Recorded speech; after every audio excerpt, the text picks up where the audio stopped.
ஓம் நமச்சிவாய. எல்லோரும் இன்புற்றிருக்க நினைப்பதுவே அல்லாமல் வேறொன்றும் அறியேன் பராபரமே. என் அன்பு சிம்மராசி நண்பர்களுக்கும் தோழிகளுக்கும் பிள்ளைகளுக்கும் பெரியோர்களுக்கும் வணக்கம். இப்ப போன பகுதியில சுக்கிரன் மீது பாயும் சனியின் பாய்ச்சல் அப்படின்னு பார்த்தோம். அதாவது சனியின் பார்வையும் சுக்கிரனின் பார்வையும் 7ஆம் இடத்துல விழுது. 7ஆம் இடத்துக்கு இவ்வளவு ஒரு முக்கியத்துவம் இருக்கா அப்படின்னு போன வீடியோவில் கொஞ்சம் தெரிஞ்சிருப்பீங்க.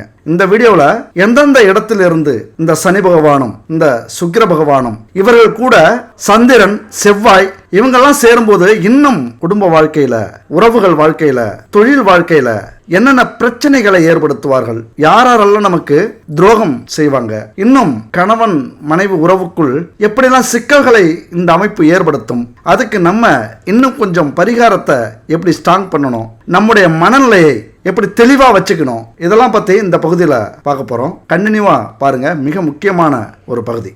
இப்ப சிம்ம ராசிக்கு கிரகங்கள் இடத்தினுடைய அடிப்படையை வச்சு, அதாவது முக்கியமா நம்முடைய காதல், திருமணம், இல்லற வாழ்க்கை, தாம்பத்திய வாழ்க்கை, காமம், உணர்ச்சிகள், ஒரு மனைவியா அல்லது 2 மனைவியா அல்லது ரகசிய உறவா, கள்ளக்காதல், இது எல்லாத்தையும் சொல்லக்கூடிய இடம் எதுன்னு பார்த்தோம்னா நம்ம ஜாதக கட்டத்துல 7வது இடம் அல்லது நம்முடைய லக்னத்துக்கு 7வது இடம். இந்த இடத்தை பார்த்தாலே இந்த இல்லற வாழ்க்கையில எப்படி இருக்கும், எப்படி நம்ம வாழ போறோம் அப்படிங்கறத பத்தி தெளிவா சொல்லிடும். இப்ப களத்திரக்காரகன் யாருன்னு பார்த்தா சுக்கிரன். களத்திர ஸ்தானம் 7. அப்ப களத்திரக்காரகன் களத்திர ஸ்தானமான 7 இருந்தால் களத்திர தோஷம் அப்படின்னு சொல்லப்படுது ஜோதிட விதியில.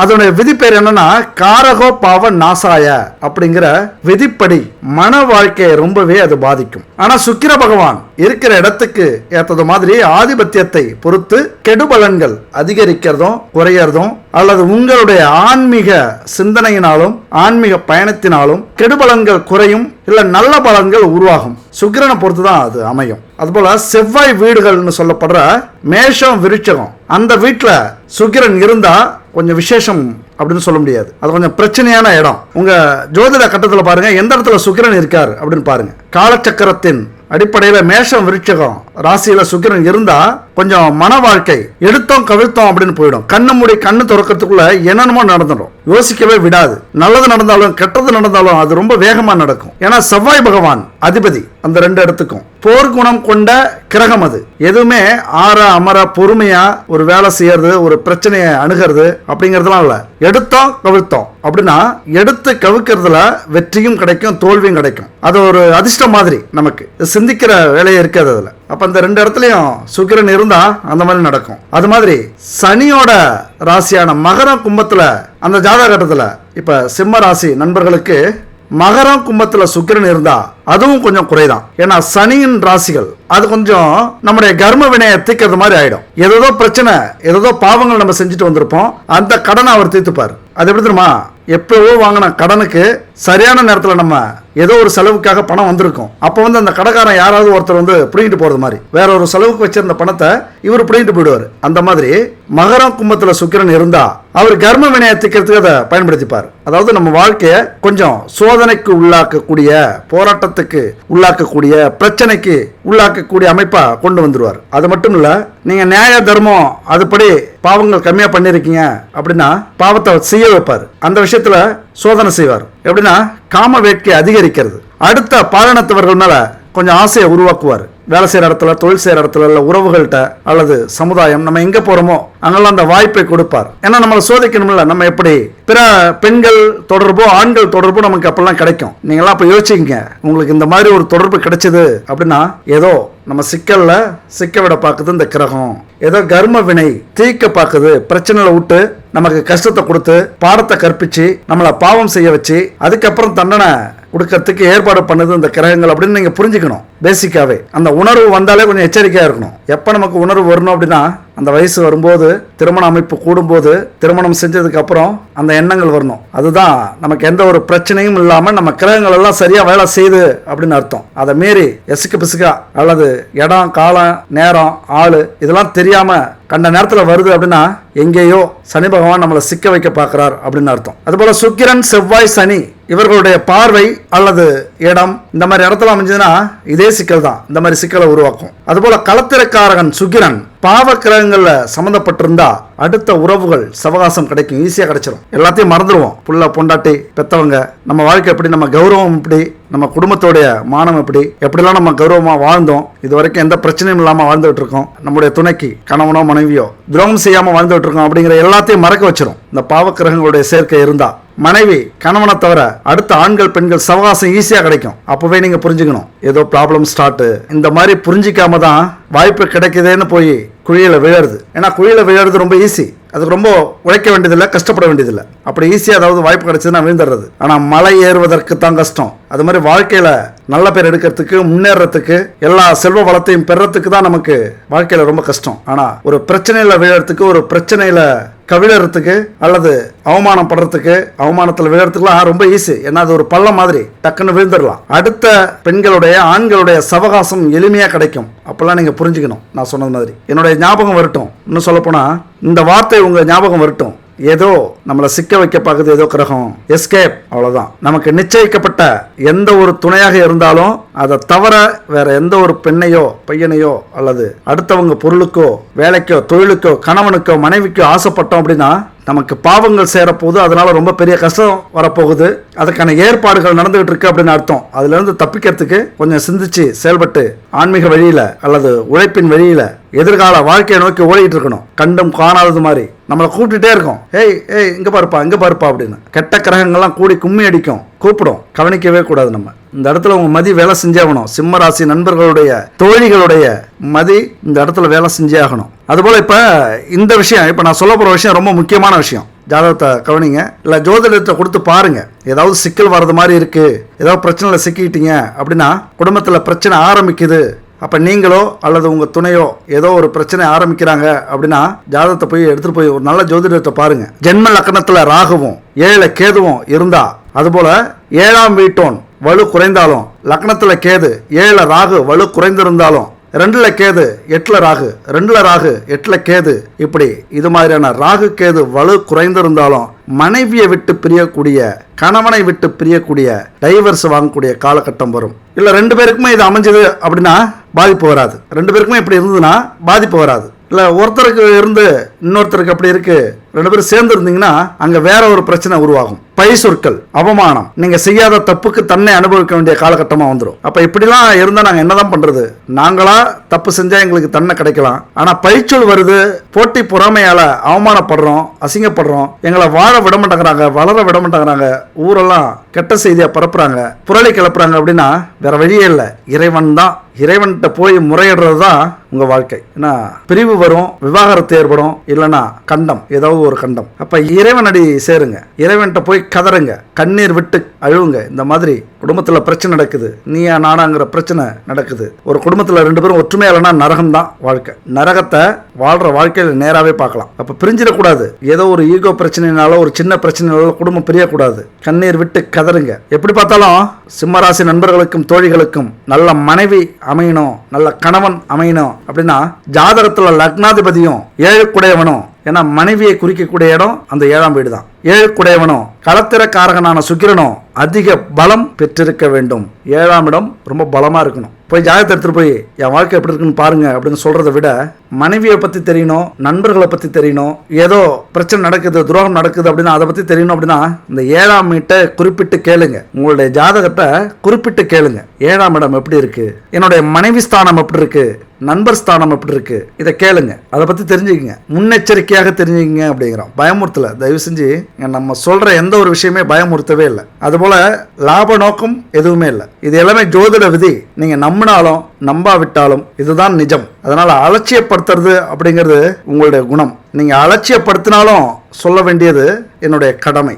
ஏன்னா எல்லாருக்கும் நல்லவங்களா பலன் சொல்லிட்டு போறதுல என்ன பிரயோஜனம் இருக்கு? நேரம் சரியில்லை அப்படின்னா சரியில்லைன்னு சொல்லும் போது அவங்க நிதானமா இருப்பாங்க. இல்லப்பா நல்லா இருக்கு அப்படின்னா அலட்சியப்படுத்துருவாங்க அந்த நேரத்தை. அப்ப வர பிரச்சனையை சமாளிக்க முடியாம போயிடும். நீங்க நினைக்கலாம், இவ்வளவு பேரு இவ்வளவு ஜாதகத்தை யூடியூப்ல சொல்றாங்களே, யாராவது ஒருத்தவங்க குடும்பத்துல கொஞ்சம் எச்சரிக்கையா இருங்க, துணைகிட்ட கொஞ்சம் எச்சரிக்கையா இருங்க, கணவன் மனைவி கிட்ட எச்சரிக்கையா இருங்க, நண்பர்கள்ட்ட எச்சரிக்கையா இருங்க, உறவுகள்கிட்ட எச்சரிக்கையா இருங்க, வேலை செய்யற இடத்துல, தொழில் செய்யற இடத்துல உங்களோட துணையை பத்தி கொஞ்சம் தெரிஞ்சு வச்சுக்கங்கன்னு யாராவது சொன்னாங்களா அப்படின்னு யோசிப்பீங்க. நிறைய பேர் யோசிச்சிருப்பீங்க. அந்த குடும்பத்தில் ஒரு பிரச்சனை வரும்போது, அடுத்த ஆணோ அடுத்த பெண்ணோ நம்ம குடும்பத்தில் தலையிடும் போது அப்போ யோசிப்பீங்க. ஆனால் யோசிச்சு என்ன பிரயோஜனம்? போனது திரும்ப வராது, உடஞ்சது இணையாது. அப்போ இந்த மாதிரியான விஷயங்கள்லாம் நம்ம முன்னாடியே தெரிஞ்சுக்கும் போது ரொம்ப நல்லது. அப்போ எவ்வளவோ பேரை பார்க்குறோம், ஏதோ நடக்குது குடும்பத்தில், நமக்கு தெரிஞ்ச குடும்பத்தில் அல்லது நம்ம ஊரில் இருக்கிற அக்கம் பக்கத்தில் அல்ல கேள்விப்படுற குடும்பத்தில் என்னென்னமோ நடக்குது. அதனால் ரொம்ப எச்சரிக்கையாக இருக்கணும் அப்படிங்கிற ஒரே காரணம் தான் இந்த பதிவு. நெகட்டிவாக பேசணுங்கிற ஆசை எதுவுமே நமக்கு இல்லை. உங்கள் ஜோதிட கட்டத்தில் 7ஆம் இடத்துல சூரியன் இருந்தால் நல்ல வாழ்க்கை துணை அமையும். சூப்பரா உங்களுக்காக வாழக்கூடிய, உங்க முன்னேற்றத்துக்காக வாழக்கூடிய, உங்க குடும்பத்துக்காக வாழக்கூடிய துணை கிடைக்கும். அது கணவனோ மனைவியோ. ரொம்ப பிரபலமாவீங்க, புகழ் அடைவீங்க, எல்லா செல்வமும் உங்களுக்கு கிடைக்கும். ஆனா அதே நேரத்தில் சனி ராகுவோட சேர்ந்திருந்தா, செவ்வாயோட சேர்ந்திருந்தா அங்கு பிரச்சனை உருவாக்கக்கூடிய அமைப்பு உண்டு. அதுபோல 7ஆம் இடத்துல சந்திரன் இருக்கும்போது நல்ல அழகான, அன்பான, கருணை அப்படின்னா சந்திரன் இருக்கும் இடம் தாயை பத்தி சொல்ற இடம். தாய் மாதிரி கருணை உள்ளம் கொண்ட, ஆன்மீகத்தில் அதிக நாட்டம் கொண்ட, பக்தி உள்ள ஒரு கணவனோ மனைவியோ கிடைப்பாங்க 7ஆம் வீட்டுல சந்திரன் இருந்தா. அதுபோல 7ஆம் வீட்டுல செவ்வாய் இருந்ததுன்னா 2 விஷயமும் நடக்கும். சிம்ம ராசிக்கு 7ஆம் வீட்டில் செவ்வாய் இருக்கும்போது நல்லதும் நடக்கும், கெட்டதும் நடக்கும். ஏன்னா செவ்வாய் யாரு? போர் குணம் கொண்டவர். நல்லது நடந்தா தங்கம், பவுனு, செல்வம் இப்படி கோடியா கொட்டும். போர்க்குணம் கொண்ட செவ்வாயால் கெட்டது நடந்தா ரத்தம் தெரிக்கும். அதனால இந்த பரிகாரங்கள்லாம் நீங்க செய்யணும். எப்படி செய்யணும் அப்படின்னா, 7 செவ்வாய் இருக்கும்போது ஏதாவது இரத்த காவு வாங்கும் அல்லது விபத்து ஏற்படும். கணவனால் மனைவிக்கு, மனைவியால் கணவனுக்கு இப்படி பிரச்சனைகள் உருவாகும். என்னடா இப்படிலாம் சொல்றானே அப்படின்னு தயவு செஞ்சு நினைக்காதீங்க. வேற வழி இல்லை, சொல்லிதானே ஆகணும். இப்படி பிரச்சனை வரும்போது அங்க ரத்த கிளறி ஆகக்கூடிய அமைப்பு உண்டு. எத்தனையோ குடும்பத்தை பார்க்குறோம். பிரச்சனை அப்படின்னா கணவன் மனைவி அடிச்சுக்கிட்டு, அப்புறம் இவங்க குடும்பமும் அவங்க குடும்பமும் அடிச்சுக்கிட்டு கோர்ட்டு கேஸு ஹாஸ்பிட்டல் இப்படின்னு அலைவாங்க. அதுக்கு முன்னாடி இந்த மாதிரி ஏதாவது ஒரு பிரச்சனை நடக்குது அப்படின்னா கொஞ்சம் 2 பேருக்குள்ள ஒரு ஆள் விட்டு கொடுத்து, ஒரு ஆள் புத்திசாலித்தனமா, இப்போ நீங்கள் சிம்மராசியாக இருந்தால் கொஞ்சம் இறங்கி வாங்க, விட்டு கொடுங்க, ஆன்மீகத்தில் கொஞ்சம் கவனம் செலுத்துங்க. ஏதாவது வீட்டில் பிரச்சனை நடக்குது அப்படின்னா கோவிலுக்கு போயிடுங்க. அல்லது பிரச்சனை நிற்கல அப்படின்னா அடுத்தடுத்த நாள் ரத்த தானம் செய்யுங்க. ரத்தம் சிந்த வேண்டிய சூழ்நிலை இருக்கும்போது ரத்த தானம் செஞ்சா அது பரிகாரமா மாறிடும். ஏன்னா செவ்வாய் அப்படின்னாலே போர்ல கத்தி, ரத்தம், ஆயுதம், கோபம், ஆக்ரோஷம் இதெல்லாம் கொண்ட கிரகம் தான் செவ்வாய். இப்போ உங்க ஜாதக கட்டத்துல 7ஆம் வீட்டுல செவ்வாய் இருந்தா குடும்பத்துல இப்படிலாம் பிரச்சனை நடக்கக்கூடிய வாய்ப்பு உண்டு. ஒருவேளை திருமணத்துக்கு அப்புறம் தான் இந்த பிரச்சனை நடக்குமா அப்படின்னு கேட்டா இல்ல.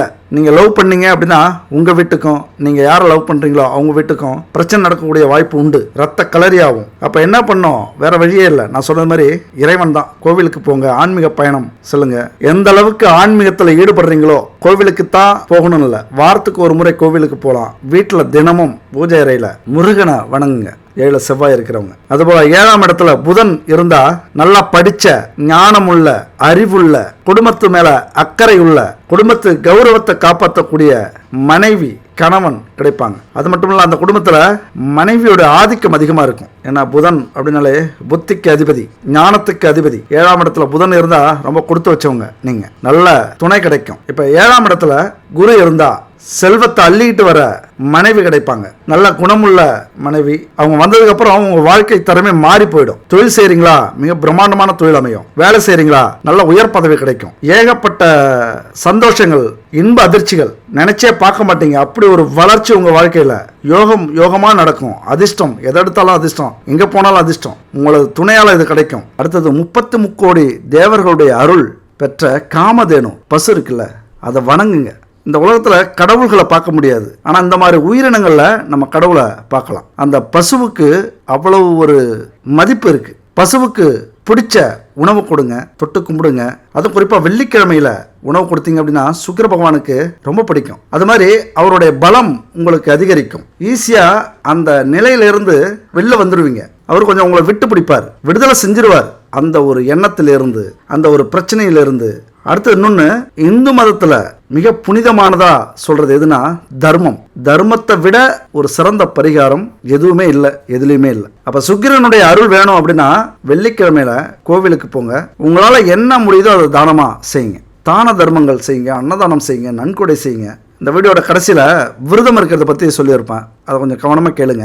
அது மாதிரிலாம் செஞ்சீங்க அப்படின்னா பல பிரச்சனைகளை உங்களுக்கு தீர்க்கும். அடுத்தது, பொதுவாக நீங்கள் புரிஞ்சுக்கணும், காமம் அப்படிங்கிறது நீங்கள் வேணால் அதை தப்பாக நினைக்கலாம். நமக்கு மட்டும்தான் இப்படி தோணுதோ, ரொம்ப அதனால் அவமானப்படுறோமோ, ரொம்ப அதில் சிக்கி தவிக்கிறோமோ அப்படின்ட்டு. ஆனால் காமம் அப்படிங்கிறது எல்லா உயிருக்குமே தேவையான ஒன்று. அது இல்லை அப்படின்னா அந்த உலகமே இல்லை, இத்தனை கோடி உயிர்கள் இல்லை. அதுவும் மனுஷ வாழ்க்கையில மிக முக்கியமானது. காமத்தால பெறக்கூடிய இன்பம் நம்ம மன ரீதியா பெரிய மகிழ்ச்சியையும் உற்சாகத்தையும் கொடுக்குது, மன அழுத்தத்தை குறைக்குது, பதற்றம் இல்லாத வாழ்க்கையை உருவாக்குது. ஆனா அந்த காமம் அதிகமாயிடுச்சு அப்படின்னா, நம்ம கையை விட்டு மீறி போயிடுச்சு அப்படின்னா, உடல் ரீதியாகவும் மன ரீதியாகவும் குடும்ப ரீதியாகவும் சமுதாயம் ரீதியாகவும் பெரிய பிரச்சனைகளை ஏற்படுத்தி நம்ம வாழ்க்கை மட்டும் இல்லை, நம்ம குடும்பத்தோடைய வாழ்க்கையவே சின்ன பின்னமாக்கி சிதைச்சிரும்.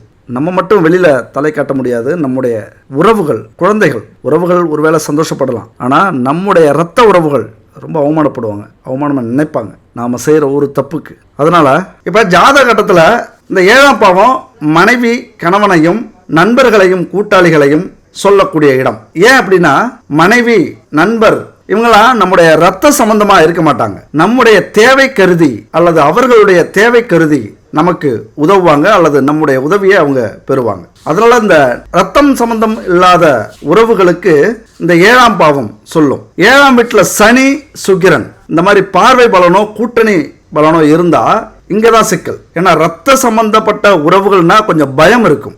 ஆனா ரத்தம் சம்பந்தப்படாத உறவுகள் அப்படிங்கும்போது இங்கதான் ஏமாற்று வேலைகள், துரோகங்கள் அதிகமா நடக்கிறதுக்கு காரணம் இதுதான். ஏன்னா இங்க திருமணமாகி கணவரை பிரிந்த பெண்ணின் தொடர்பு, திருமணமாகி மனைவியை பிரிந்த கணவனின் தொடர்பு உண்டாகக்கூடிய வாய்ப்பு. அதே நேரத்தில் லக்னத்தில் ராகு இல்லைன்னா கேது இருந்துச்சு அப்படின்னா மூத்த வயசுல கள்ள தொடர்பு ஏற்படும். உங்க வயசுக்கும் மூத்த வயசுல இந்த மாதிரியான விஷயங்கள்லாம் ஜாதகத்தை பார்த்து தான் நம்ம ரொம்ப தெளிவா குடும்ப வாழ்க்கையில இணைக்கணும். அப்படி கவனிக்காம இணைச்சிட்டோம் அப்படின்னா அங்க தோஷம் உருவாகும், அதனால பிரச்சனைகள் அதிகரிக்கும். இங்க நம்ம இந்த காம குணங்கள் அல்லது கணவன் மனைவி ரகசிய உறவுகள் கள்ள உறவுகள் இதை பத்தியே பேசிட்டு இருக்கோம் அப்படின்னு நினைக்காதீங்க.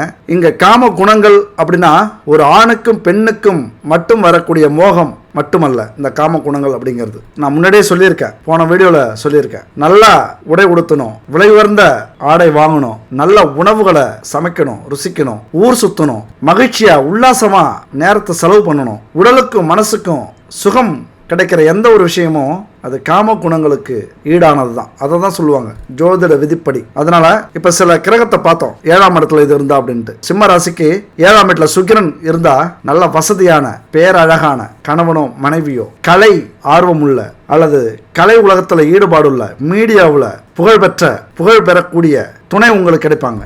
வணிகத்துல கொடி நாட்டுவாங்க, உல்லாச வாழ்க்கை வாழக்கூடிய அமைப்பு உருவாகும். நல்ல வருவாய் ஈட்டக்கூடியவங்க தான் உங்களுக்கு துணை அமைவாங்க. அது மட்டும் இல்ல, முக்கியமா அழகானவர்களா உங்களுக்கு கிடைப்பாங்க. திருமணத்துக்கு அப்புறம் சொத்து, சுகம், உல்லாச வாழ்க்கை இது எல்லாமே ஒரு சேர அமையும் 7ஆம் இடத்துல சுக்கிரன் இருக்கும்போது. அதே போல 7ஆம் இடத்துல ராகு இருந்தாலும், ராகுவோட சனி கூடி இருந்தாலும் கொஞ்சம் பிரச்சனையான அமைப்பு உண்டு. தன்னுடைய குலத்துக்கு அல்லது தன்னுடைய குடும்பத்துக்கு பொருத்தமான துணை அமையாது.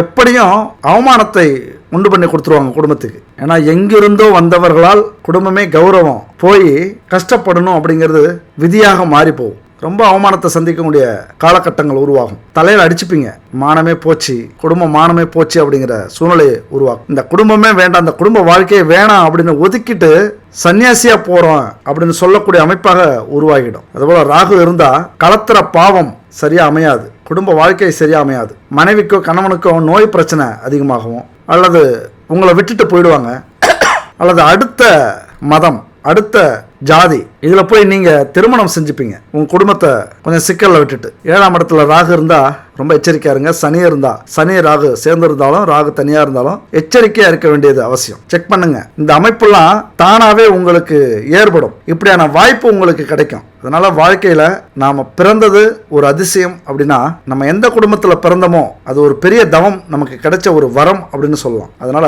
நம்ம குடும்ப மானத்தையும் நம்முடைய கௌரவத்தையும் கடைசி வரைக்கும் காப்பாத்திக்கணும். அப்படின்னா நான் சொன்னது மாதிரி எதுல நமக்கு பிரச்சனை இருந்தாலும், எதில் நம்ம அவமானப்பட்டாலும் அசிங்கப்பட்டாலும் நஷ்டப்பட்டாலும் நம்ம தொடச்சிட்டு போயிட்டே இருக்கலாம், கண்டுக்காம போயிடலாம், அடுத்த கட்டத்தை நோக்கி பயணம் செய்யலாம். ஆனால் இந்த வாழ்க்கை, குடும்பம், கணவன் மனைவி, இந்த இல்லற வாழ்க்கையில பிரச்சனை, அடுத்த உறவு, ரகசிய உறவு, கள்ள உறவு, இப்படிப்பட்ட அமைப்பு வரும்போது நமக்கும் அவமானம், நம்முடைய குடும்பத்துக்கும் அவமானம்.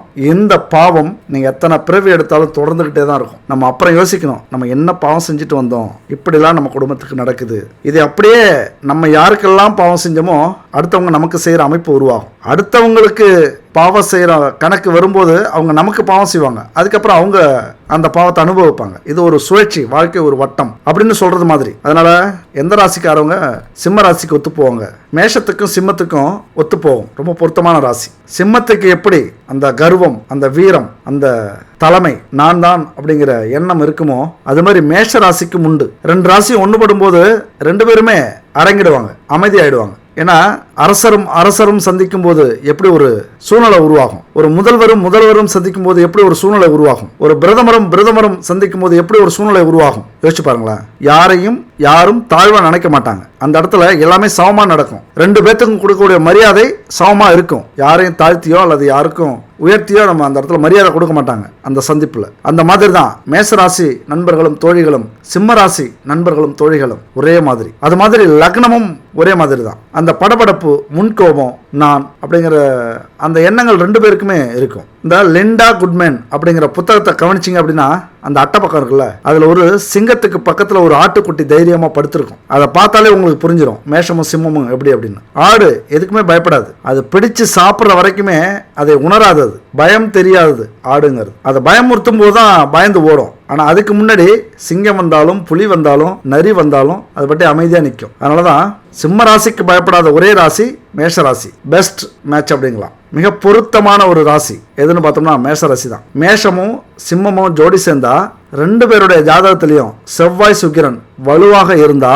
ரெண்டு பேருடைய வாழ்க்கையும் மிகப்பெரிய இடத்துல போய் நிற்கும். மிகப்பெரிய புகழ் உருவாகும். திடீர்னு கோடீஸ்வர யோகம் அமைப்பு உருவாகிடும். நினைச்சே பார்க்க முடியாத அதிர்ஷ்டம் நடக்குங்க. ஏன்னா ரெண்டு பேருமே சரியா திட்டமிடுவாங்க, சரியான வேகத்துல இருப்பாங்க. வேகமும் சேரும்போது ரொம்ப பலம் அதிகம். ஒரு குறிக்கோள், ஒரு லட்சியம். சிம்ம ராசி நண்பர்களோ அல்லது சிம்ம லக்ன நண்பர்களோ ஒரு இடத்துல இருந்தாங்கன்னா 10 பேர் இருந்ததுக்கு சமம். அது மாதிரி மேஷமும் செவ்வாய் பகவான் ஒரு அரசன், ஒரு கிங் 10 பேர் இருந்ததுக்கு சமம். அதனாலதான் ரெண்டு பேருக்கும் செம்ம போட்டியா இருக்கும். அதே மாதிரி ரொம்ப மேட்சாவும் இருக்கும். வாழ்க்கை நினைச்சதை சாதிப்பாங்க. மேஷமும் சிம்மமும் தாம்பத்தியத்திலையும் இல்லற வாழ்க்கையிலையும் ஒரு அற்புதமான ராசி. சரி, எந்த ராசி பொருந்தாது அப்படின்னு பாத்தீங்கன்னா மகரம். ரொம்ப பெரிய பிரச்சனையை உருவாக்கக்கூடிய மகர ராசி இவங்களுக்கு பொருந்த மாட்டாங்க. ஏன்னா மகரத்துக்கு அதிபதி யாரு? சனி பகவான். சனி பகவான் யாரு? சூரியனுடைய பையன். இங்க எலியும் பூனையும் ஆகிற கதை தான். நான் தான் கிங்கு அப்படின்னு சொல்ற குடும்பத்துல எப்போதுமே பிரச்சனையா இருக்கிற சனி பகவான் பொய், திருட்டு, கள்ளக்காதல், கெட்ட விஷயம் எதுவோ அதுக்கு அதிபதினு வச்சுங்களேன் சனி பகவானை. அப்போ ஒரு நியாயஸ்தான் வீட்டில் இந்த மாதிரி ஒரு கெட்டவன் இருந்தா அந்த குடும்பம் எப்படி இருக்கும்? நல்லா புரிஞ்சுங்க என்ன சொல்ல வரேன் அப்படின்னு புரிஞ்சுங்க. நம்ம அதிபதியை பத்தி பேசிட்டு இருக்கோம். மகர ராசிக்கு அதிபதி சனி. அப்ப சனி சூரியன். அப்ப சனி சூரியனுக்கு பையன். நேர்மையா இருக்கணும், நியாயமா இருக்கணும் அப்படின்னு சொல்றவரும் சனிதான். கெட்ட விஷயம் எல்லாத்துக்கும் சனிதான் ஆதிபத்தியம், காரகம். அதனால அந்த சூரியன் யாரு? நான் தான் தலைவன் அப்படின்னு சொல்ற இடத்துல இந்த சனி சேரும்போது கொஞ்சம் பிரச்சனையா தான் இருக்கும், மேட்ச் ஆகாது. அப்படிதான் வாழ்க்கை. ரெண்டு பேரும் புரிஞ்சுக்கிறது ரொம்ப கஷ்டம். விட்டு கொடுத்து வாழவும் முடியாது. எவ்வளவுதான் விட்டு கொடுத்தாலும் மறுபடியும் பிரச்சனை வந்துகிட்டே இருக்கும். அதனால முடிஞ்ச வரைக்கும் சிம்ம ராசிக்கு மகர ராசியும் அதுபோல கும்பராசி கூட சொல்லலாம் ஓரளவுக்கு. சிம்ம ராசி கும்பராசியும் ஒத்து வராது. ஏன்னா அங்கேயும் சனி பகவான் தான் அதிபதி. அதனால கொஞ்சம் ஒத்து வராத ராசி கும்பம், மகரம். ஒரு வேளை சேர்ந்துட்டீங்க அப்படின்னா இறைவன் மேல பழிய போட்டு கொஞ்சம் பயபக்தியோட ரெண்டு பேருமே வாழ்றது நல்லது. ஏன்னா வாழ்க்கையை புரிஞ்சுக்கிட்டு வாழல அப்படின்னா அதுக்கப்புறம் தான் நம்ம குடும்ப வாழ்க்கையில பெரும் புயல், சூறாவளி வர்றதெல்லாமே அதுக்கப்புறம் தான். கள்ள தொடர்புகள், வம்பு வழக்கு கொண்டு போய் விடும். தற்கொலை எண்ணத்தை உருவாக்கும், கொலை பண்ற எண்ணத்தை உருவாக்கும். ஜாதகத்துல 8ஆம் வீடு ஆயுள் ஸ்தானம். அப்ப அவமானம், கண்டம், கெட்ட செயல், பழி இதெல்லாம் குறிக்கிற இடம். 7ஆம் வீட்டிற்கு 2ஆம் வீடு 8ஆம் இடம். என்ன சொல்ல வரோம் அப்படின்னா ரகசிய குடும்ப உறவை குறிக்கிற இடம் அது. இந்த இடத்தோட பூர்வ புண்ணிய ஸ்தானமும் 5ஆம் இடம் வருது. இது பாவகாதிபதி.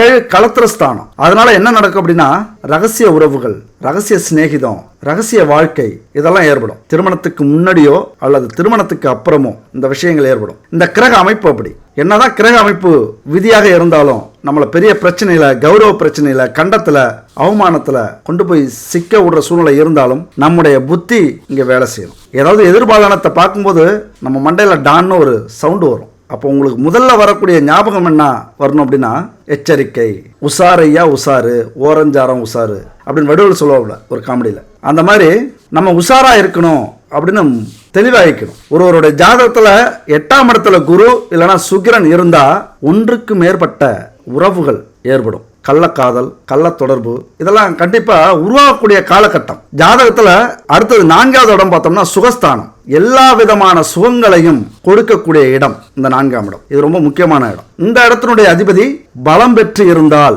உங்க ஜாதகத்துல காதல் சிறப்பாக நடக்கும். காதலிக்கிறவங்க நேர்மையா இருப்பாங்க. காதலிக்கிற ஆணை பெண்ணை தான் நீங்க கரம் பிடிப்பீங்க. வாழ்க்கை சுகமா நடக்கும். அதே நேரத்தில் பெண்கள் ஜாதகத்துல 4ஆம் இடம் கற்பு ஸ்தானம். ஒழுக்க நெறியை, சத்தியத்தை, நமக்கு வரக்கூடிய துணைக்கு நேர்மையா இருக்கிறத பத்தி சொல்லக்கூடிய இடம் இந்த 4ஆம் இடம். 4ஆம் அதிபதி பலமா இருந்தா அது எவ்வளவு பெரிய வாய்ப்புகள் வந்தாலும், பிரச்சனைகள் வந்தாலும், ஒழுக்கம் தவறாத காதல், நெறி தவறாத வாழ்வு இதெல்லாம் அமையும். நம்ம எவ்வளவோ பேரை பார்த்துருக்கோம். கடைசி காலம் வரைக்கும் அவங்க மேல எந்த ஒரு பழி வராது, எந்த ஒரு தப்பான வார்த்தைகளும் சொல்ல மாட்டாங்க.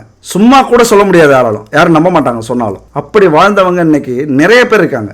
அதே நேரத்தில் அந்த 4ஆம் வீட்டில் பாவ கிரகங்கள், நீச்ச கிரகங்கள், தீய கிரகங்கள் இருந்துருச்சு அப்படின்னா அங்கதான் நம்ம குடும்பத்தில் பெரிய சிக்கல். பல நட்புகள், பல வாய்ப்புகள், போனவங்க வரவங்கெல்லாம் நம்மளை தேடி வருவாங்க, நம்மளை ஈர்க்கப்படுவாங்க. நம்ம அவங்க வலையில விழுவோம், இல்லைன்னா அவங்க நம்ம வலையில விழுவாங்க. இப்படி நம்ம ஊரில் நிறைய பேரை பார்த்துருக்கோம். அதை பற்றி சொல்ல வேண்டிய அவசியமே இல்லை. ஏன்னா ஊருக்கு 2 பேர், ஊருக்கு 3 பேர் ரொம்ப கேவலப்பட்ட வாழ்க்கை வாழ்ந்துகிட்டு இருப்பாங்க. அதெல்லாம் அவங்க வாங்கி வந்த கர்மா அப்படி. அதனாலதான் அவங்க போன ஜென்மத்தில் கூட அப்படி இருந்திருக்க மாட்டாங்க. இப்போ வாழ்கிற வாழ்க்கையில் சில ஆண்டுகளுக்கு முன்னாடி அந்த மாதிரி வாழ்ந்த கெட்ட பேர் நிறைய எடுத்துக்கிட்டு இருப்பாங்க. அப்படி நிறைய பேர் நம்ம ஊரில் வாழ்ந்துகிட்டு இருப்பாங்க. அதனால இந்த காமம், காதல், இந்த உறவுகள்லாம் மனசுல வர எண்ணங்களை பொறுத்து தான் உருவாகுது. அப்ப எண்ணம் எதை சொல்லுதுன்னா 5ஆம் பாவம் தான் அந்த எண்ணம் சொல்லுது, பூர்வ புண்ணியஸ்தானம். அப்ப இந்த 5ஆம் பாவத்துல காதல், கற்பனை இதெல்லாம் உருவாகுது. நம்மளுடைய எண்ணங்களுக்கும் ரொம்ப முக்கியம். இது சம்பந்தப்பட்ட பிரச்சனைகள் வர்றதுக்கு, நம்ம வாழ்க்கை தடமாறி போறதுக்கு அந்த எண்ணம் தான் காரணம். நம்ம வாழ்க்கை நீதி நெறி தவறாம வாழ்றதுக்கும் இந்த எண்ணங்கள் தான் காரணம். அப்ப புதன் பகவான் ரொம்ப ரொம்ப முக்கியமானவர். இந்த இடத்துல நம்முடைய அறிவை ஒழுங்குபடுத்துறவர். அவருடைய அருள் நமக்கு இருக்கணும். இங்கதான் புதன் பகவான் ரொம்ப முக்கியமானவரா நமக்கு வரார். அதுபோல 11ஆம் இடம், 2ஆம் இடம் இதெல்லாம் ரொம்ப முக்கியமான இடம். நம்ம ஜாதக கட்டத்துல ஒரு ஜாதகம் பார்க்க போறீங்கன்னா இப்ப தெரிஞ்சுக்கிங்க, இந்த 11ஆம் இடம், 2ஆம் இடம் இதெல்லாம் சரியா இருக்கா? கல்யாணத்துக்கு அப்புறம் நம்ம யோசிக்கிறத விட கல்யாணத்துக்கு முன்னாடி நீங்கள் ரகசியமாகவே எடுத்து போய் பாருங்கள். உங்களுக்கு என்ன சந்தேகம் இருந்தாலும் நல்லா ஜோதிடத்தை கொடுத்து கேள்வி கேளுங்க. நான் சொன்னது மாதிரி இந்த 7ஆம் இடம், 8ஆம் இடம், 4ஆம் இடம் ஒரு ஜாதகத்தில் மிக முக்கியமானது. அது மாதிரி 11ஆம் இடம் இதெல்லாம் கெட்ட கிரகங்கள் இருந்ததுன்னா திருமணத்தை தாண்டிய உறவுகள் இருந்துகிட்டே இருக்கும். அதை யாராலும் தடுக்க முடியாது. ஒன்றுக்கு மேற்பட்ட நபருடன் கண்டிப்பாக கள்ள தொடர்பு இருக்கும். அது ஆண்களுக்கோ பெண்களுக்கோ.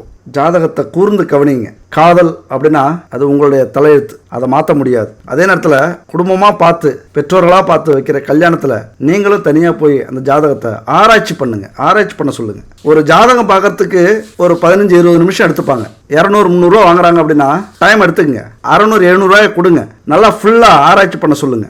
சரியில்லை அப்படின்னா தைரியமாக முடிவு பண்ணுங்க. இந்த பொண்ணு வேண்டாம், இந்த பையன் வேண்டாம், தைரியமாக முடிவு பண்ணுங்க. ஐயோ கிடைக்குதே அப்படின்ட்டு அவசரப்படாதீங்க. நமக்கு லேட் ஆயிடுச்சு அப்படின்னு அவசரப்படாதீங்க. இது ஆயிரங்காலத்து பயிர் அப்படின்னு சொல்லுவாங்க. ஒரு திருமணம் நடக்கிறதுலாம் அது அடுத்த வாழ்க்கை, அடுத்த ஜென்மம். அது ரொம்ப முக்கியமான காலகட்டம். அது அடுத்தது இந்த கொள்ளையெல்லாம் நடக்கும் குடும்பத்தில். ஒருத்தர் கொலை பண்ணிப்பாங்க. அதுக்கு காரணம் இந்த கள்ள தொடர்பு தான். அப்ப ஒரு ஆணுடைய ஜாதகத்திலோ ஒரு பெண்ணுடைய ஜாதகத்திலோ மனைவியை, கணவனை குறிக்கக்கூடிய லக்னம் இந்த 7ஆம் இடம். 7ஆம் இடத்து அதிபதி அவர் தான் சுக்கிரன். ஆயுள் ஸ்தானத்துக்கு விரயஸ்தானம் அப்படின்னு சொல்லக்கூடிய இடத்துல இருந்தார் அப்படின்னா இங்க சுக்கிரன் மிகப்பெரிய பிரச்சனையை உருவாக்குவார். ஒரு கணவனின் கொலைக்கு மனைவியோ அல்லது மனைவியின் கொலைக்கு கணவனோ காரணமாக இருப்பார்கள். இதெல்லாம் தேவையா அப்படின்னா கண்டிப்பா தேவை. உங்க வாழ்க்கை நல்லா போயிட்டு இருக்கு, பரஸ்பரம் நல்லா இருக்கு, ஒருத்தர் நல்லா புரிஞ்சுக்கிட்டீங்க அப்படின்னா நீங்க எல்லாம் கொடுத்து வச்சவங்க. ஒரே வீட்டுல இருந்தாலும் தனித்தனி வாழ்க்கை வாழ்ந்துட்டு இருக்கிற இன்னைக்கு நிறைய குடும்பம் இருக்கு. அந்த குடும்பத்தில் தான் இந்த மாதிரியான பிரச்சனைகள் வருது. அதுபோல ஆண்கள் ஜாதகத்தில் 7ஆம் வீட்டில் நீச்ச கிரகம் இருந்துச்சு அப்படின்னா சபல புத்தி அதிகமாக உண்டாகும். ஆண்கள் ஜாதகம் மட்டும் இல்லை, பெண்கள் ஜாதகத்திலையும் 7ஆம் வீட்டில் சனி, சுக்கிரன் இவங்க கூட்டணி இருந்தா கள தொடர்பு கண்டிப்பா உண்டு அப்படின்னு ஜாதகம் சொல்லுது, ஜோதிடம் சொல்லுது. லக்னத்துல ராகு, கேது உங்க வயசை விட மூத்த வயசு உள்ளவங்க தொடர்பு கொண்டு வந்து விடும். அது எல்லாத்துக்குமே காரணம்னா ஏதோ கிரகம் பழித்திக்க பார்க்குது அப்படின்னு நீங்க புரிஞ்சுக்கணும். அடுத்தது முக்கியமான விஷயம் என்ன பார்க்கணும் அப்படின்னா மிதுனம், தனுசு, மீனம், கன்னி இந்த ராசியெல்லாம் இரட்டைப்படை ராசி அப்படின்னு சொல்லுவாங்க. 5, 7, 8,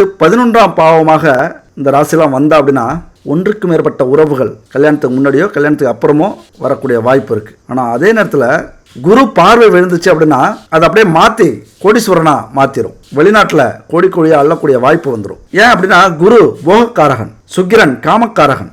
இந்த ரெண்டு பேரும் இணையறது நல்லதும் நடக்கும் செல்வங்களை கொட்டுறதுக்கு, கெட்டதும் நடக்கும் குடும்பத்தை சீரழிக்கிறதுக்கு. அப்ப நம்முடைய கர்மா தான் அந்த இடத்துல நல்லது நடக்கணுமா கெட்டது நடக்கணுமா அதை தீர்மானிக்கக்கூடிய வலிமை கொண்டது நம்முடைய கர்மா. அப்ப இந்த இரண்டு கிரகத்துக்கும் பாவக்கிரக பார்வை, நீச்ச சேர்க்கை இப்படி ஏற்பட்டுச்சு அப்படின்னா கண்டிப்பா கள்ள தொடர்பு உண்டு. அதனால குடும்பத்துல பிரச்சனை உண்டு, பிரிவுகள் உண்டு, கொலை வரைக்கும் கூட போகிறதுக்கு வாய்ப்பு உண்டு, கோர்ட்டு கேஸ், ஜெயிலில் இருக்கக்கூடிய வாய்ப்பு. இதெல்லாம் நம்ம வாழ்ற வாழ்க்கையை பொறுத்து தான் இருக்கு. அதுபோல 8ஆம் இடத்துல குரு இல்லைன்னா சுக்கிரன் இருந்தா அவங்கள திருத்தவே முடியாது, அவங்கள கட்டுப்படுத்தவே முடியாது. இந்த மாதிரி ஒரு ஜாதகம் வந்ததுன்னா எச்சரிக்கையா இருங்க. திருமணத்துக்கு அப்புறம் ஜாதகம் பார்க்கறத விட முன்னாடியே பார்த்துக்குங்க. இதை பற்றிலாம் கேளுங்க. அவங்க கெட்டு போகிறதுக்கு எல்லா சூழ்நிலையும் உருவாகும். வரும்போது நல்லா இருப்பாங்க, அது ஆணோ பெண்ணோ, குடும்பத்துக்கு வரும்போது நல்லா இருப்பாங்க, எந்த ஒரு பிரச்சனையும் இருக்காது. ஆனால் கிரகங்கள் செயல்பட மாற மாற கோல்சார அடிப்படையில் பல தொடர்புகள் உருவாகும். அவங்களுக்கு 2-3 திருமணம் கூட நடக்கிறதுக்கு வாய்ப்பு உண்டு. அதனால இந்த கிரக அமைப்பெல்லாம் நல்லா பார்த்துக்குங்க.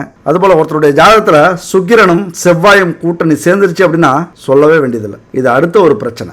சுக்கிரன் மீது சனி பாய்கிறார் அப்படின்னா அவர் கர்ம வினையை தீர்க்கறதுக்காக நம்மளை சிக்கல்ல விட்டு அடுத்த பாலினத்தவர்கள் மீது ஈர்ப்பு அதிகரித்து அவருடைய பாவங்களை கழிப்பார். ஆனால் இங்கே சுக்கிரனும் செவ்வாயும் சேர்ந்துட்டாங்க அப்படின்னா சொல்லவே வேண்டாம். காதல் வேட்கை, காம வேட்கை அதை தீர்த்துக்கணும் அப்படின்னா எந்த எல்லைக்கு வேணாலும் போகக்கூடிய அமைப்பை உருவாக்கிடும். தயங்கவே தயங்காது.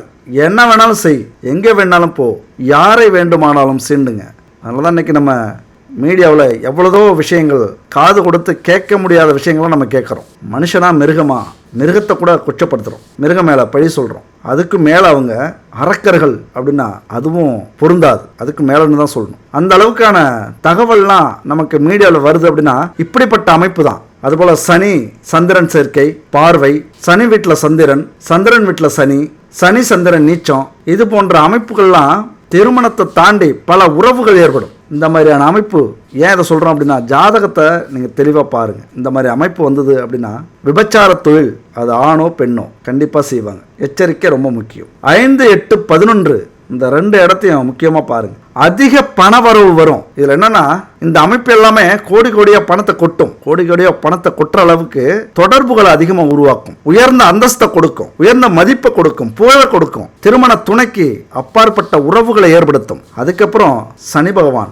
அவருடைய கர்ம வினையை தீர்ப்பார், வச்சு செய்வார். அப்படியே டோட்டலாக நம்ம அவமானப்படுவோம், அசிங்கப்படுவோம், ஊரை விட்டு ஓடக்கூடிய சூழ்நிலை இதெல்லாமே நடக்க ஆரம்பிச்சிடும். ஜாதகத்தில் பாதகம் செய்கிற கிரகம் அதிக பலம் பெற்றால் இந்த மாதிரி தீய எண்ணங்கள், தீய செயல்கள் இதெல்லாமே வரவழைச்சிடும். தீய செயலுக்கு அஞ்சாம நம்மளை எது வேணாலும் செய்ய வைக்கும். வெட்கப்படக்கூட நம்மளை விடாது, கொஞ்சம் கூட தயக்கம் வராது. பெரும்பாலும் இது மாதிரியான அமைப்பெல்லாம் சிறையில் கழிக்கத்தான் நம்ம வாழ்க்கை இருக்கும். கொலை, கொள்ளை, திருட்டு தொழிலில் ஈடுபடுறது இதுக்கெல்லாம் முக்கிய காரணம் இதான். லக்னாதிபதி, ராசியாதிபதி, திரிகோணாதிபதிகள் நீச்சம் பெற்றா, அதுபோல ராகு கேதுவோட சேர்ந்திருந்தா, அதுக்குரிய தசாபுத்தி நடந்தாலும் ஒரு துணிச்சல் வந்துடும். எது வேணாலும் பார்த்துக்கலாம் விடு. நீதி என்ன இருக்கு, நேர்மை என்ன இருக்கு, பாவ புண்ணியம்லாம் எங்க இருக்கு, கடவுள்னா யாரு, இப்படியெல்லாம் கேட்க வைக்கக்கூடிய துணிவு இந்த மாதிரியான அமைப்புக்கு வந்துடும். தவறான பாதையில நம்மளை கொண்டு செல்லும்.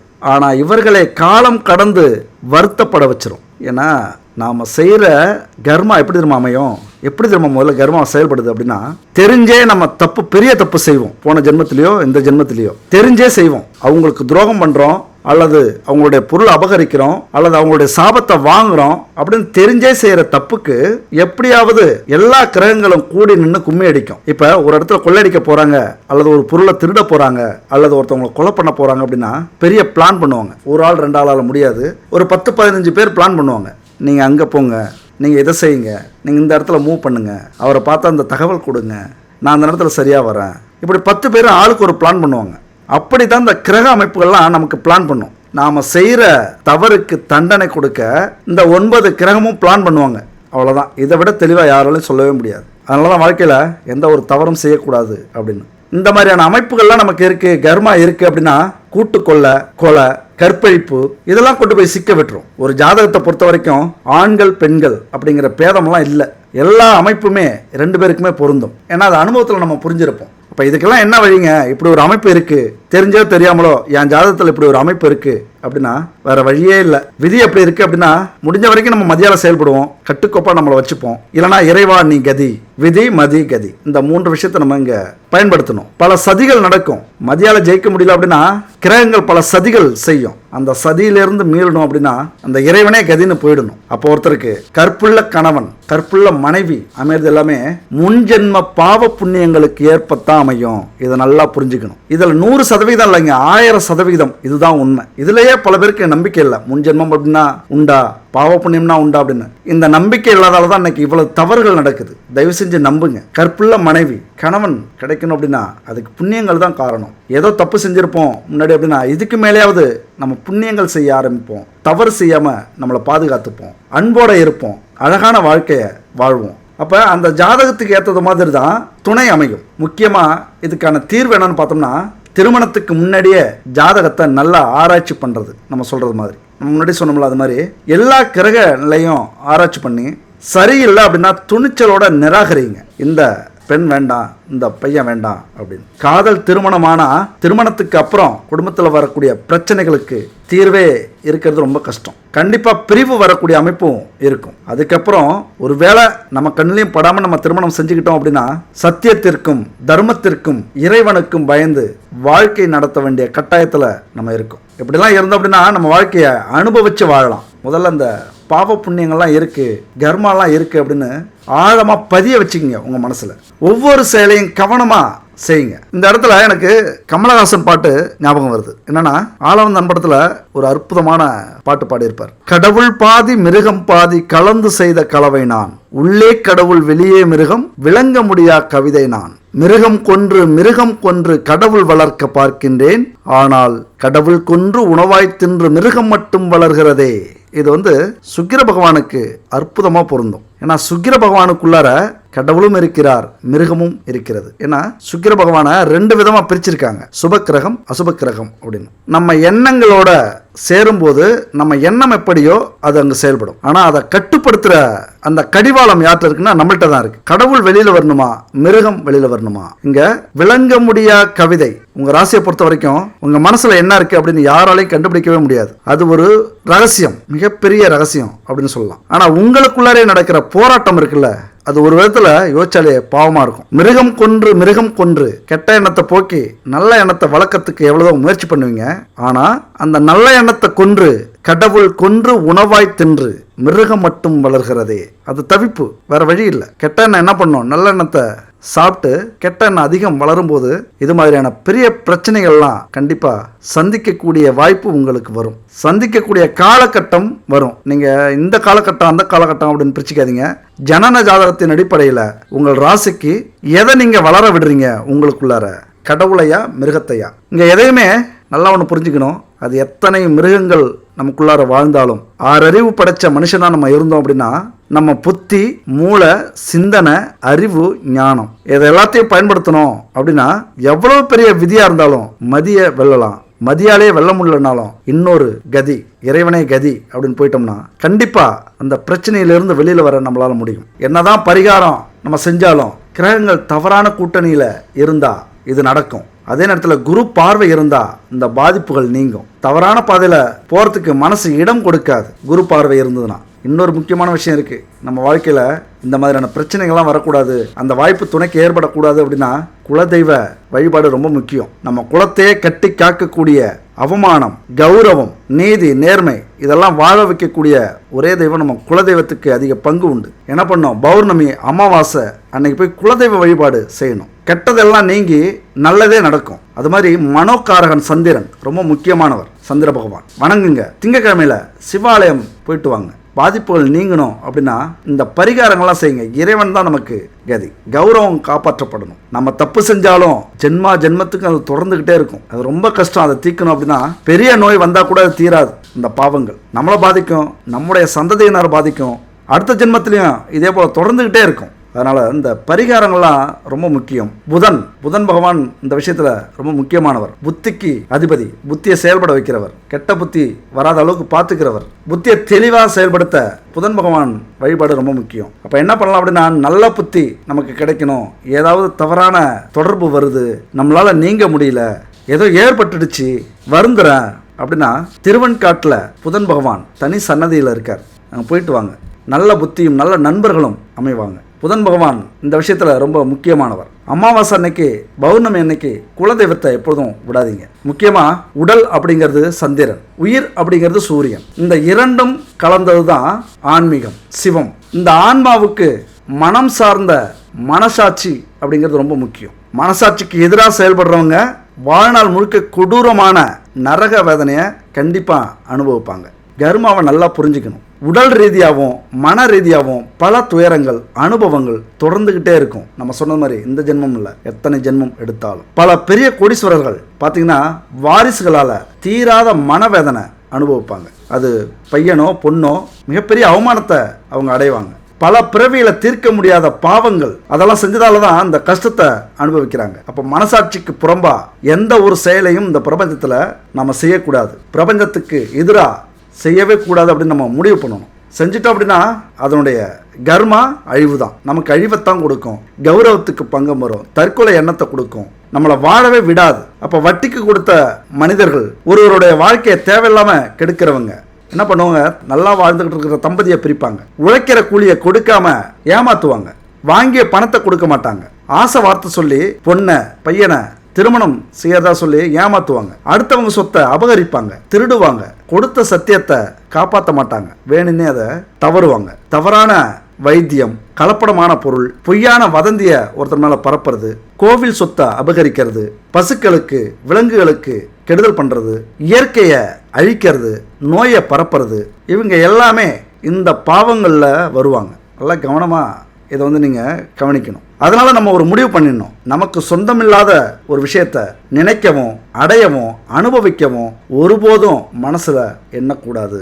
எல்லா விதமான ஆசைகளையும் அடக்கி, பேராசையாக இருந்தாலும் அது நீதியின் வழியில, தர்மத்தின் வழியில நடந்து அதை அடையணும். அதனால பந்த பாசங்களோட வாழ்ந்து மனசாட்சிக்கு பயந்து முழுமையா தன்னை இந்த ஆண்டவன் கிட்ட, இறைவன் கிட்ட, இந்த பிரபஞ்சத்துக்கிட்ட, பஞ்சபூதங்கள்கிட்ட அர்ப்பணிக்கிற யாரா இருந்தாலும் இந்த பிறவி நோயிலிருந்து விடுபட முடியும். இந்த பிறவி கஷ்டங்கள், துன்பங்கள், அவமானங்கள், துயரங்கள் இதிலிருந்து கண்டிப்பா விடுபடுவாங்க. அதனால இவ்வளவு பிரச்சனைக்கு காரணம் இந்த சுக்கிர பகவான் வரக்கூடிய சனியின் பார்வை, 7ஆம் பார்வை, இதுதான் காரணம். அப்படிங்கும்போது ரெண்டு பேருக்குமே நம்ம பரிகாரங்கள் மிக மிக முக்கியமானது. முக்கியமா சுக்கிர பகவானுக்கு வெள்ளிக்கிழமை விரதம் இருங்க. காலையில குளிச்சுட்டு பூஜை அறையை சுத்தம் பண்ணிட்டு வாசலை சுத்தம் பண்ணுங்க.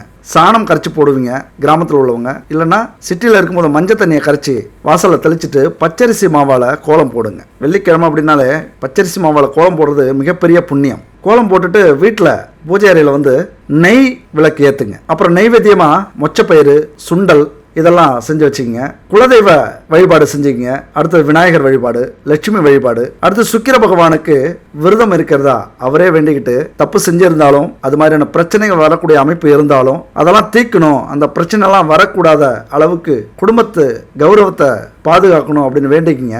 இந்த நெய் தீபம், இந்த எண்ணெய், அதுபோல் பச்சரிசி கோலமாவு உங்களால் அரைச்சி அதை செய்ய முடியல அப்படின்னா இந்த நம்பரை கனெக்ட் பண்ணுங்க. 9043688626 இந்த நம்பரை கனெக்ட் பண்ணுங்க. குட் பேபி இவங்க சுத்தமான நெய் தயாரிக்கிறாங்க. அது மாதிரி பச்சரிசி கோலமாவு கட்டி இவங்கள்ட்ட இருக்கு. வாங்கி 2 துண்டு போட்டு கரைச்சிக்கிட்டீங்கன்னா நீங்க எப்ப நினைச்சாலும் கோலம் போட்டுக்கலாம். வாங்கி அரைச்சிக்கிட்டு இருக்க வேண்டியதில்லை. அதோட 9 விதமான பூஜை பொருட்கள் கலந்து இந்த கோலமாவு கட்டி, கோலமாவு பவுடர், பச்சரிசியால செஞ்ச பவுடர் அவங்க செய்கிறாங்க. நல்ல ஒரு பொருள் ஆன்மீகத்தில் வாங்கி பயன்படுத்துங்க. பஞ்சதீப எண்ணெய் இருக்கு. அதுபோல் பஞ்சகாவிய விளக்கு, பஞ்சகாவிய சாம்பிராணி, பஞ்சகாவிய அகர்பத்தி இதெல்லாம் இன்னைக்கு ரொம்ப பஞ்சபூதங்களை நம்ம தன்வசப்படுத்தக்கூடிய அமைப்பு அதுக்கு இருக்கு. அது மாதிரி பூஜை பொருள் நீங்கள் எந்த பூஜை பொருள் கேட்டாலும் உங்கள்கிட்ட பெரும்பாலுமே இருக்கு. தரமானதா, நீதிக்கு பயந்து, சத்தியத்துக்கு பயந்து, பாவங்களுக்கு பயந்து கலப்படம் இல்லாத பொருளாக கொடுத்துட்டு இருக்காங்க. கலப்படமான பொருளை வாங்கி நம்ம பாவத்தை சேர்த்துக்கிறத விட இந்த மாதிரி உள்ளவங்கள்ட்ட வாங்கி நம்ம பயன்படுத்தலாம். உங்கள் பக்கத்திலே, அக்கம் பக்கத்திலே இருக்கிற கடைகள் இந்த மாதிரி கலப்படம் இல்லாத பொருளாக கொடுக்குறாங்க பூஜை பொருள் அப்படின்னா பரவாயில்ல, அங்கேயும் நீங்கள் வாங்கிக்கிங்க. தீப தூபம் ஏற்றிக்கிங்க. இந்த மந்திரத்தை, சுக்கிர பகவானுக்குரிய பீஜ மந்திரத்தை சொல்லுங்க. அந்த நேரத்தில் ரொம்ப முக்கியமான மந்திரம் ஸ்கிரீனில் இருக்கு.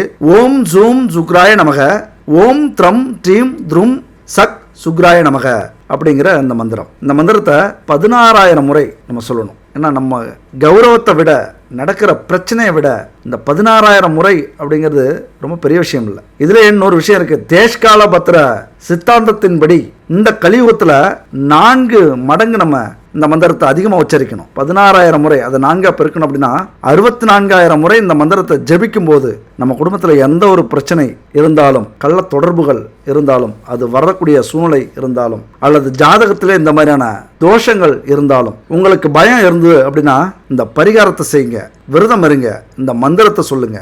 உங்க வாழ்க்கையில ஒரு வருஷத்துக்குள்ளார இந்த 64,000 முறை இந்த மந்திரத்தை சொல்லி முடிக்கலாம். முடிஞ்ச வரைக்கும் ஒரு வருஷத்துக்கு வெள்ளிக்கிழமை விரதம் இருங்க. வீட்டில் மிகப்பெரிய பிரச்சனைகள் இருக்கிறவங்க, அதுக்கப்புறம் அந்த மொச்சப்பயிறு, சுண்டல், இந்த நைவேத்தியத்தெல்லாம் கோவிலுக்கு எடுத்துகிட்டு போய் அங்கே அவங்கள்ட்ட கொடுங்க. அது மட்டும் இல்லை, சில பேருக்கு முடியாதவங்களுக்கு, வயசானவங்களுக்கு, ஏழைகளுக்கு தயிர் கொடுக்கலாம், நெய் கொடுக்கலாம், சுத்தமான நெய் வாங்கி கொடுங்க, வாசனை திரவியம் கொடுக்கலாம், ஆடைகள் கொடுக்கலாம், முடிஞ்சா வெள்ளி விளக்கு, வெள்ளி பொருட்கள், அரிசி, இந்த மாதிரி வெள்ளையா இருக்கிற பொருட்கள் எது தானமா கொடுத்தாலும் அது சுக்கிர பகவானுக்கு ரொம்ப பிடிக்கும். இந்த பரிகாரத்தை முடிஞ்ச வரைக்கும் செய்யுங்க. அறிந்தும் அறியாமலும் தெரிந்தும் தெரியாமலும் நாம அடுத்தவங்களுக்கு செய்யற துரோகங்கள், கெடுதல்கள், ஏமாற்று வேலைகள், மனசை எந்த சூழ்நிலையிலும் அடுத்தவங்களை வேதனைப்படுத்தாம வாழ்ந்தாலே பெரிய புண்ணிய பலன் நமக்கு கிடைக்கும். அப்ப இந்த வீடியோ மூலமா மிகப்பெரிய வீடியோவா இருந்தாலும் சரி, நமக்கு சொந்தமான பொருளை தவிர மற்றவங்களுடைய எந்தவித சொந்தமான பொருளையும், நகையவும், சொத்தையும், வீட்டையும், கணவனையும், மனைவியையும், வேலையையும், தொழிலையும் நம்ம எடுத்தாலும் பறிச்சாலும் பாவங்கள் பின்தொடர்ந்து வரத்தான் செய்யும். அந்த கர்மா கழியாம விடாது. நம்ம சந்ததிக்காவது நம்ம நல்லதையே நினைப்போம், நல்லதையே செய்வோம், நல்லதே நடக்கும். நாளை நம்ம கையில். ஓம் நமச்சிவாய.